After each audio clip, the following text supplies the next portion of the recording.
Hello guys, welcome to my channel. Today, my topic is describe a puzzle you have played. Everyone knows the importance of stretching and keeping our physical bodies active in order to stay healthy and look young. This is the reason so many people join gyms, fitness classes, and whatnot.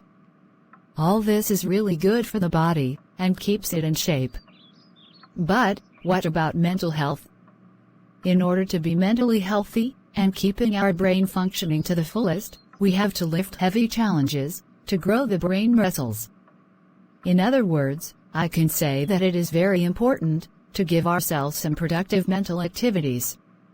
For me, it is solving puzzles, particularly the ones which involve English word quizzes. While I generally keep on practicing the new puzzles that pop up on my iPad's App Store, here I would like to talk about something I recently experienced. I was using public transport to travel from my hometown to book an appointment for getting my passport, when suddenly the seat next to me was occupied by an old gentleman. After sitting for a while, he took out a book and started solving word puzzles in the pages. He seemed quite intrigued by different levels he was solving and getting through. But suddenly, I observed him not turning the page of the book for a while now. I couldn't stop myself and asked if I could help him.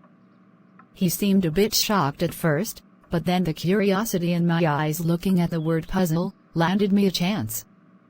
The word he was not able to find was claustrophobic, and I showed him that. The gentleman was very impressed, and then handed me the book and asked me to solve the next few levels too. Maybe it was because of the long journey, or the wind blowing through the opened windows of the bus, the man fell asleep, and my eyes got more glued in finding the English words, lost in the world of the puzzle. In the next 30 minutes, I had solved every page of the book, and because my stop had come, I left the book along with a thank you note on the gentleman's lap, who was still sleeping. Really, the 2-hour journey seemed to be of minutes. I guess this is what happens when we are truly involved in what we are doing. Okay, thanks for watching. Please like, share and subscribe.